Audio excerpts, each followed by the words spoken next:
মনে হচ্ছে এই তো সেদিন রোজা শুরু করলাম।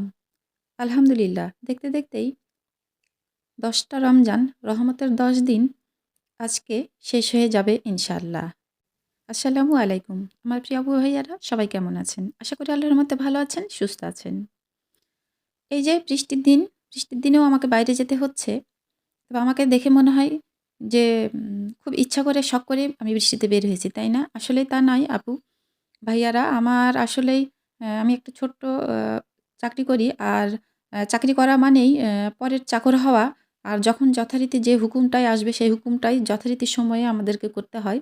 তাই তো অফিস থেকে ফোন এসেছে, অফিসে যেতে হবে আমার স্টুডেন্টদের জন্য বই খাতা এগুলো নিয়ে আসতে। তাই তো বৃষ্টির ভিতর ভিজতে, ভিজতে চলে গেলাম অফিসে বই খাতা নিয়ে চলে আসলাম।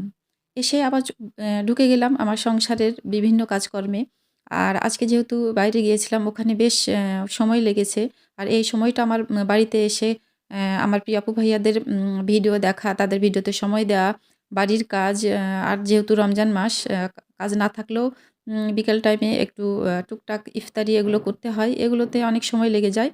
তো আমার সময়টা মেকআপ করা খুবই কষ্ট হয়ে গিয়েছিল। তারপর আলহামদুলিল্লাহ সঠিক সময়ে সবকিছু করতে পেরেছিলাম।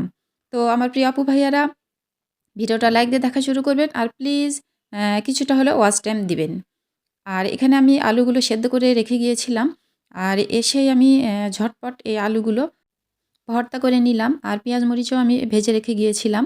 তো আমি একটু ভর্তা কিন্তু উঠিয়ে রেখে দিলাম ডিম দিয়ে চপ করার জন্য। আর বাকিগুলো কিন্তু আমি মুরগির মাংসের ছোট, ছোট কিউব করে কেটে ওই মাংসগুলো ভেজে রেখে গিয়েছিলাম। ওগুলো দিয়েই আমি চিকেন চপ করব। তাই তো চপ আকারে আমি সবকিছু রেডি করে ডিপ ফ্রিজে রেখে দিলাম। যে যখন যেমনভাবে খেতে ইচ্ছা হবে বের করে খেয়ে নিব। তো ০.৫ ঘন্টা ১ ঘন্টা পর কিন্তু আমি ওগুলো বের করে আমি জারে করে রেখে দিয়েছিলাম। তো অনেকদিন হয়ে গেল রমজান মাস পরে শাক-টাক খাওয়া হয়নি। তো আমি যেহেতু ভীষণ শাক পাগল মানুষ, ভর্তা শাক এগুলো শুকনো ধরনের খাবার আমার একটু বেশি খেতে ভালো লাগে। তো রাব্বুকে বলেছিলাম একটু লাল শাক নিয়ে আসতে। তো রাব্বু লাল শাক নিয়ে এসেছে। সেই লাল শাকগুলোই আমি এখন এখানে ভাজি করে নিচ্ছি। আসলে রোজা থেকে যা দেখি তাই মনে হয় যে এটা খাবো, ওটা খাবো, ওটা খাবো। আ মানে যেগুলো পছন্দ করি না সেইগুলো খাবারও রোজা থেকে খেতে খুব ভালো লাগে। তো আসলে ইফতারের পর তখন কোনো কিছুই খেতে ইচ্ছা করে না। মনে হয় যে অল্প একটু কিছু খেলেই পেটটা ভর্তি হয়ে যায়। আসলে না খেয়ে থাকলে যেমন হয়। তো এখানে আমার কিন্তু লাল শাক ভাজি করা হয়ে গেল। আর এদিকে আমি ডাল দিয়েছি। আর এখানে হচ্ছে মুরগির মাংসগুলো, ব্রয়লার মুরগির মাংস আমি একটু আলু দিয়ে রান্না করে নিচ্ছি।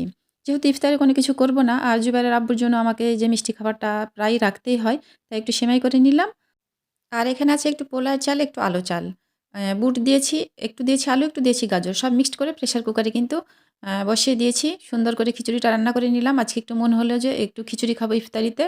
তো মা ছেলের সুন্দর খাওয়া হয়ে যাবে। আলহামদুলিল্লাহ।